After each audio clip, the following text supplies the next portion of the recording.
भाई साहब बहुत ही ज्यादा मजा आने वाला है क्योंकि हम शुरू करने वाले हैं अपना नया चैप्टर मेंस्ट्रुएशन 3D।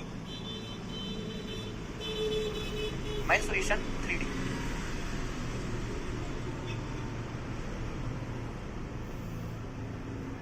ठीक है जी, ध्यान से सुनिएगा मेरे दोस्तों। सर जीरो लेवल से पढ़ाना, हाँ बिल्कुल जीरो लेवल से पढ़ाएंगे, माइनस लेवल से पढ़ाएंगे। देखो मैं आपसे कुछ बातें करना चाहता हूं, पहले 10 मिनट ध्यान सुनिएगा। आप सब लोग यहां पर पढ़ने आए हो गणित, ठीक है जी। आप लोग तैयारी कर रहे हो साल 2024 के एग्जाम्स की। 2023 के पेपर तो हो लिए, सीजीएल का पेपर हो गया, सीजीएल का पेपर हो गया, अगले महीने सीपीयू आ जाएगा और एमटीएस आ जाएगा, तो 2023 के तो पेपर हो लिए। अब 2024 के जो पेपर होंगे, 2024 में है इलेक्शन। इलेक्शन मार्च के आसपास है, तो उनके पास दो रास्ते कि या तो आपका पेपर जनवरी या फरवरी के महीने में करवा लें, जो कि इम्पॉसिबल है। आज तक कभी भी ऐसा नहीं हो कि किसी साल की शुरुआत में नोटिफिकेशन भी आ जाए और पेपर भी हो जाए। तो यानी कि आपका पेपर जनवरी में या फरवरी में होना नहीं है।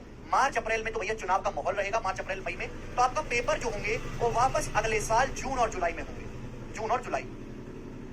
यानी कि आपके सीजीएल का, सीएचएसएल का, सीपीयू का, सिलेक्शन पोस्ट का, सीडीएस का, ये जितने भी पेपर हैं ये जून जुलाई के पेपर में होंगे। रेलवे की वैकेंसी आने वाली है नहीं, क्योंकि वो मोदी जी पूरी करवा नहीं पाएंगे इतने कम टाइम पीरियड में, तो सरकार की बदनामी होगी, इसलिए रेलवे की वैकेंसी आएंगी नहीं। वैकेंसी केवल इसी की आएंगी। समझ में आया? तो यानी कि आपके पास लगभग पूरे 11 महीने हैं मिनिमम। 2024 के पेपर शुरू होने में आपके पास आज से ठीक 11 महीने हैं। इन 11 महीने में आपको सिलेबस भी पूरा करना है, ठीक है भाई। इन 11 महीने में आपको रिवीजन भी करना है और आपको मॉक टेस्ट भी लगाने हैं। समझ में? फिर तो काफी टाइम है, काफी टाइम की बात नहीं है। मेरी बात ध्यान से सुनो, मैंने क्या कहा। मैंने ये कहा मेरे दोस्त कि जून और जुलाई में आपके अगले साल दोबारा से पेपर होंगे, क्योंकि 2023 के पेपर तो निपट लिए, सीजल निपट लिया, सीएचएसएल हो गया है भाई, और अब आपका सीपीयू एमटीएस अगले महीने हो जाएगा। वो तो पेपर से आपको लेना देना है नहीं। एसएससी के 2024 के नोटिफिकेशन तो पहले आ जाएंगे मार्च अप्रैल में, लेकिन आपका जो पेपर होगा एसएससी के, जो अगले साल के पेपर होंगे 2024 के, वो आपके मई एंड से मई के एंड में, फिर जून में, जुलाई में, अगस्त में, सितंबर में, अक्टूबर में, इन महीने में होने वाले। यानी कि आज से ठीक आपके पास 11 महीने, लगभग 1 साल का समय है। तो इन 1 साल में मेरे दोस्तों आपको पढ़ना भी है, रिवीजन भी करना है और नोट्स भी बनाने हैं, मॉक टेस्ट भी लगाने हैं और प्रीवियस ईयर के सवाल भी प्रैक्टिस करनी है। अब मैं आपको बताता हूं कि एसएससी का आजकल क्या हाल चल रहा है।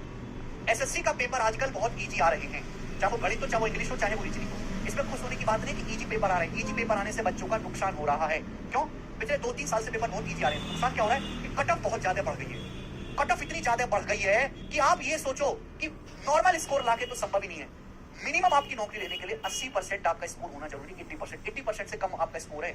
एक जमाना था 2016 में, एक जमाना था जब 700 में से ना 496 नंबर पे इनकम टैक्स इंस्पेक्टर बन जाता था आदमी। 700 में से 496 नंबर पे आईटीआई।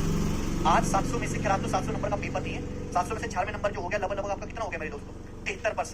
73% स्कोर करके आदमी इनकम टैक्स इंस्पेक्टर बन जाता था।